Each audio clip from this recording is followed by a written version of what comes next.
Okay.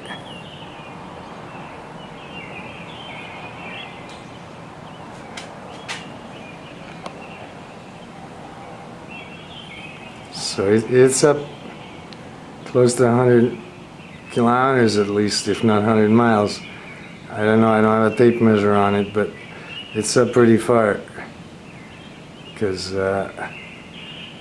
it's starting to get out of getting smaller, and if I go any higher on zoom, then I'll be losing the sharpness. I don't want to go any higher. See, it just vanishes and then reappears. Did you see that? That's what it does. It vanishes and reappears, and that's why they're so hard to follow and they're so hard to see, because they can just vanish when they speed up those orbs, and that cluster really puts on all the power. They go right out of our dimension, and it could be in the same spot and not visible, because they just leave our dimension and are parallel to it, and then you can't see it. You can't trace it. You can't pick it up on radar. You can't do anything, because these are living organisms. So they have a free hand of moving around and not being detected. There's not much you can do to them because they're too fast. They can just leave our dimension just like that. They're too smart. They know what's going on. They know, like, they're on camera. That was me. I now lost it. Okay, there it is. Now look at it. Now it's a hexahedron. So it changes shape regularly. They all do. Even the tiniest one of them is a cluster, and it can do the same things as a large cluster. There's absolutely no difference in all the aspects, the things that they can do, no matter what size they are, but they are all clusters, and none of them are individual entities. They don't have individual entities. I don't believe I've ever seen one just by itself. They're all clusters, even in microscopic form. I filmed them in microscopic form, and they're still clusters. So I've never, I've never filmed them with an electron microscope because I don't have one. But I bet if I filmed them with that, they would still be a cluster, and it wouldn't be possible to get an individual entity. You see how it's just gonna vanish and then comes back? That's what makes them impossible to trace, to detect, to observe. You really have to know what you're looking for. And if you're looking at the sky with the naked eye, you think it's all stars up there, and now there are no clouds anywhere around it, and it really looks like a star when you look at it with just your eye.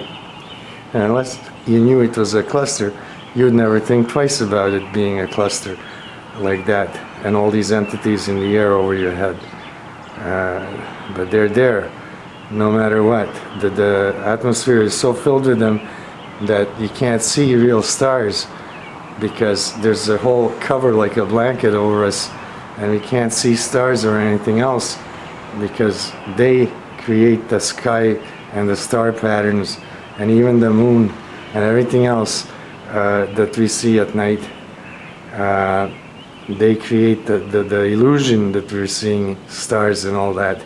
But look, it's not stars at all. It's clusters that pretend to be stars, because they're intelligent. They can pretend, and they can make believe, and they can create an illusion, and they can create holograms.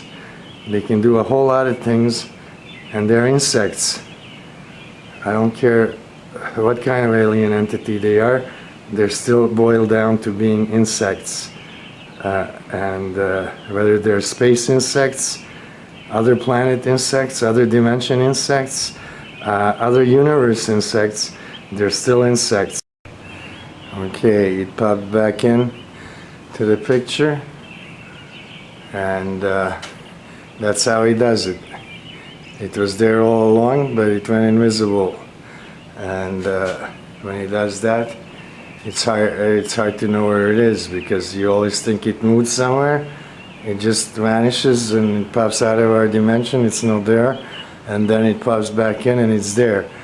So the best thing is to leave the camera in one spot where it was, and wait and see if it'll pop back in the same spot. Usually they do if they're hovering or just moving in one direction. Now it looks like it's stopped moving and it's hovering, because now it's very high up and it's just hovering there. It's no longer climbing. But like I said, I have a zoom lens that can reach it out in space, so I'm not worried how far it's gonna go, and it knows it.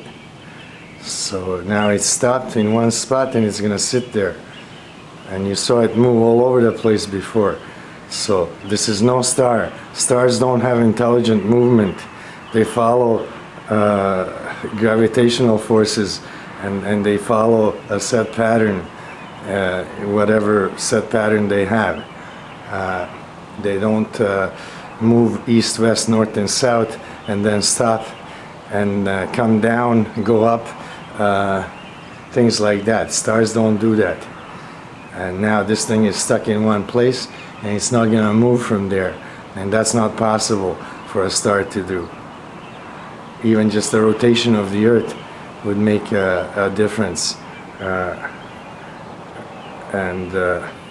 Apparently nothing bothers this thing. It can do whatever it wants. Look at how it changed shape. I haven't touched the camera. I have not made... look at that. Look at the size it is. Look what it's doing. I'm just going to leave the camera till it goes out of the frame.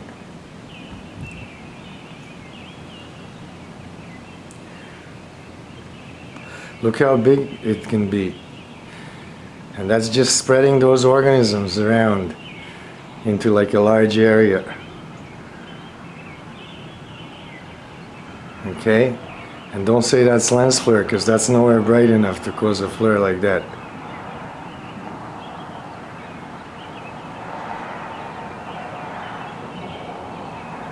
Okay, I'm just gonna now adjust it, move it over.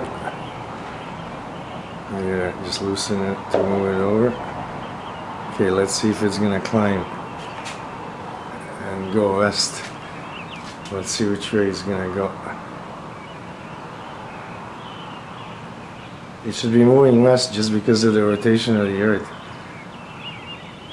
Because if it's a star, it should be moving west.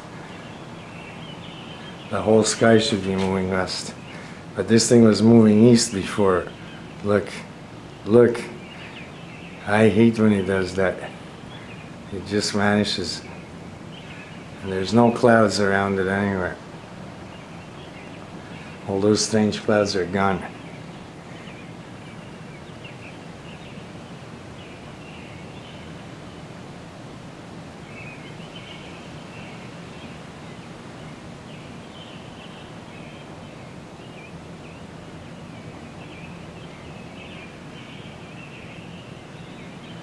So that thing has like intelligent movement. It can do directional changes. It can travel fast sometimes, real fast, faster than I can move the camera around, even if I hold it in my hands. And when I take photos of it, it gets pissed off and zooms right down here. It becomes real large. And stars and planets and moons just don't do those sort of things. So this is an intelligently controlled cluster of living organisms. And it's no spaceship or anything like that. It's a spaceship of living things. It's not a spaceship that's a structure.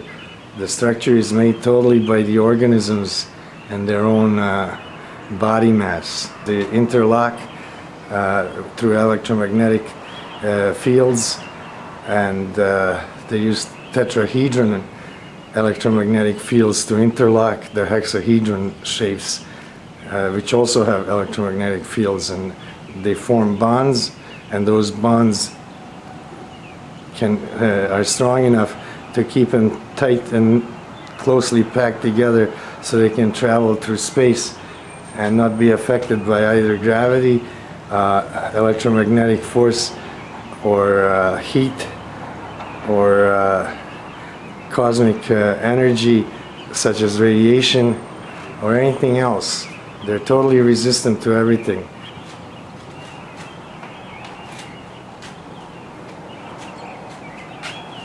How come they're here, and how come nobody's doing anything about them? And why is this being kept a secret for so long? And like I said, all those other things in the air are not pixels, it's organisms. Zillions of them. The number is so astronomical that there is no number known that can describe how many of them there are. They create portals and they bring themselves in through portals, and they're breeding right here on Earth as well. So it's like a double whammy. They're coming in and they're breeding here. So they're just all over the place. And they're not Earth-originated organisms. These are alien organisms. It's back. My battery is going to go dead in a few minutes. Now it's gone again. See, that's the problem with these things. They just go away. There it is. It was there all along. What it does, it just goes out of the dimension, and then you can't find it. See, look. It just vanishes.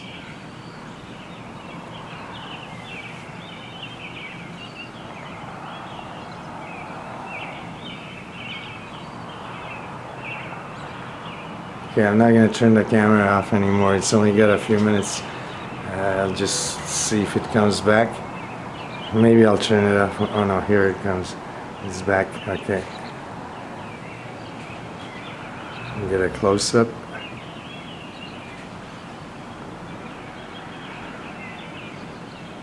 So now it's climbed way up again. It's climbed way up again. But because I have such a strong zoom, it just can't get away from me. It can only vanish like that. That's its only alternative. Okay, one more time close, and then I'm going to back off to show just okay, notice the shape now, it's all different. And look, it changes shape right there, right in front of the camera, in a blink of an eye. So that's what it looks like up close, and we're going to back off and show how high up it is. Okay, it's getting daylight. You can barely see it how high up it is. It's like 100 kilometers high.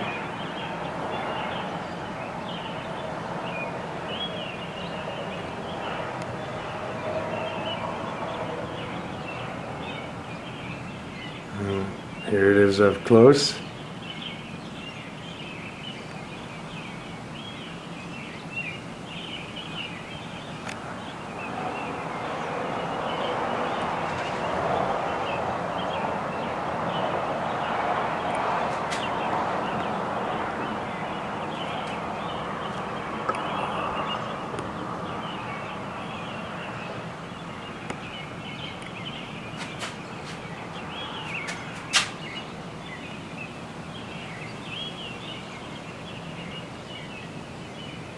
Look at all those organisms in the air. Now it's moving west. Imagine. It's made a lot of directional changes this night. It just moved west way out of range.